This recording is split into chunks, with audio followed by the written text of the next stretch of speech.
Hello there, welcome to Tuesday Night Football, proudly brought to you by Sports Evolution 360. And as always, the numbers guy. Just know the numbers never lie. They never lie. The stats, they never lie. With me, joining me, Fungai Bradley Bonzo. Fungai, welcome to Tuesday Night Football. How are you, Trevor? It's nice to share the stage with the numbers guy. Yeah, a place where we just discuss the numbers. This show is just about the numbers. Let's get into it. Yeah, so on Saturday, we had 6 matches on the Premier Soccer League that took place on Saturday. It was Kariba versus Yarentaus. That match ended Kariba 1, Yarentaus 0. And then Greenfield were up against Chisham at their new stadium, the Greenfield Arena. It ended in favor of Greenfield. And then Black Rhino was the first triangle at Bada Stadium. It ended in a draw, that match. And then Chicken Inn, the first Blawai Chiefs, that match ended 1-1 as well. And then Ngezi up against Manika Diamonds, blockbuster match, top of the table match. It ended 1-0 in favor of Ngezi Platinum at the Baobab Stadium. And then at Mandava Stadium was also another pick of the Saturday. It was the 4-time champions, FC Platinum. They faced the Giants, Capes United. That match ending 2-1 in favor of FC Platinum. So we're just going to touch on certain games. Let's start with Greenfield and Shisham. Well, like you just said, they played their first game in their new stadium. Yeah. That's a good way to start when you've got a new stadium. You know, the crowd is there. I actually think Chisumbanji is going to be a fortress. I don't think it's going to be an easy place to go, given that they've started with a win. So yeah, I think for a team that's just come in the league, I think they do well. And I like how they're going through the approach of being professional running behind the scenes. I mean, that's important for local football. It's very important. You know, during the week we got a little bit of snippets about their dressing rooms in terms of where they've gone and how far they're trying to improve the game to match the standards. You know, I like it when finance teams, they do well. Because even if you look at their form book before this win, they'd gone for 2 wins and 2 defeats. So that was 6 points from a possible 12. So 8-3 now, they've got 9 points from 15. Yeah, they're definitely punching above their weight. Yeah. Like you said, I reckon it's going to be like Wangi. Back in the days, the colliery, no one wanted to go there. Nobody wanted to go there. Yeah. You can say. So I think the Greenfield Arena is going to be a stadium. Yeah, it's going to be interesting. It's going to be interesting. And then let's look at the Ngezi and Manika Diamonds. Almost identical form book going into this match. I think Ngezi had 3 wins, 1 loss. Yeah. Manika had 3 wins and a draw. So similar record. Yeah, it's almost similar. The other one had 10 points from 12, other one 9 from 12. And it's a top of the table clash. You know, like with how things are going, Manika Diamonds can be a dark horse. They're my dark horse. They might pick for being. I think they're going to surprise many, because you know their form they've been consistent. There's never a time where you think they're going to lose.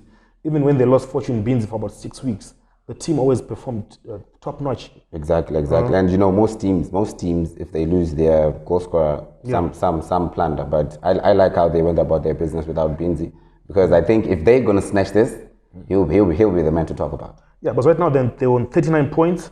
They're sitting third.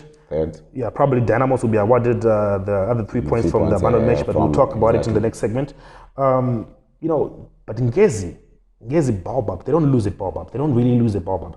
I'm thinking the last time they lost at Baobab, about last week, they hadn't lost at Baobab for about a year. It's like I said, for me, I like the level of, you know, competition that's coming in through local soccer, because you look at Platinum. Platinum wanted to make this league their own. It was a one-horse race all the time, but look at the clubs that are coming in. Manika is in the conversation. Highland is in the conversation. Dynamos is in the conversation. Chicken Inn is in the conversation. So it makes it a nice 10, 12 games to go for the season to see where we go at the end of the day. Yeah, and in Blueyo, it was Chicken Inn first Blawai Chiefs. You know, this game has been I punch you, you punch me. Was in the past couple of games, in the last 4 games, they'd won 2. Chicken Inn won 2. Blawai Chiefs won 2. So it was an affair of you punch me, I punch you, punch me, I punch you. They're in the same city. They're sizing each other up. Yeah, it's like a local derby. It's like a local derby, and it's on. And then this game now, it ends in a draw. Chicken Inn, they've been hot and cold. And if you are hot and cold, that's why I was saying, for me, Manika can be the dark horse. Well, Chicken Inn, they've been a consistent side for so many years now. So many years, yeah. And I would expect them to be doing much better. Although it's a local derby, although it's I punch you, you punch me, I expected Chicken Inn to nick this one. But good going for Blair Chiefs. I think they also needed a result and they got one. Yeah, with the news that is coming out from the camp in Blair Chiefs about the troubles that they have, the in-house troubles that they have, for them to be picking up points at such a time, you know. At such a time, with such an opponent. Yeah, to me it's like they're saying, let's just fight this season up. Let's finish in a respectable position. Let's not get relegated. Let's put our house in order and then come back. Yes. Hopefully they do come back. Yeah, I think if they fight the way they did against Chicken Inn, they have all the time in the world to stay in the league.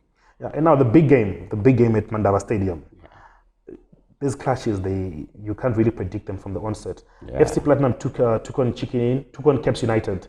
And remember the reverse fixture at the National Sports Stadium, it finished 1-0. And then FC Platinum scored the controversial Watomsona goal and scored when the Medics were still on the field.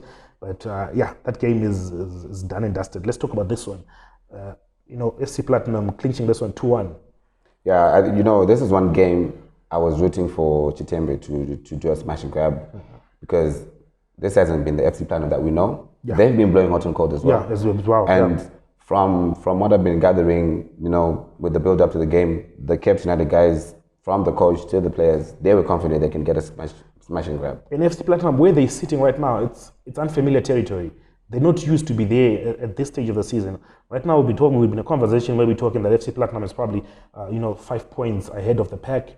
But right now, they're winning this week, they're winning next week. And Mandava Stadium, it has lost that fortress status. Yeah. Teams go there now, they're picking up points at Mandava Stadium. So Caps United going into this match, I think they probably had a chance. They did. It's just blunders, an error, an own goal. But they did come back in the game. Yeah. They did come back in the game. And I thought second half, coming to the second half, it was, well balanced. But at the end of the day, if you make blunders, you get punished. Yeah, but the goals as well, they have to come in because if you look at Caps United team, they've scored 19 goals. Sorry, they've scored 23 goals in just 22 matches. It's an average of a goal a game. So goals have to start coming in now. That has to improve, definitely. If you're going to put points on the board, 26 points from 22 games, you need to be putting more points on the board. Yeah, and I think with the games that are left now, I think these are the positives that they're going to take to make sure that whatever chance they get, they bury. Because they can get chances. They're a big club. They're a good side. They're a good side. Go 5 games unbeaten, put 15 points on the board they're capable of doing see where you end. They're capable of doing that. All right, so after the break, we discussed the remaining 3 games that happened on Sunday. Stay tuned for more.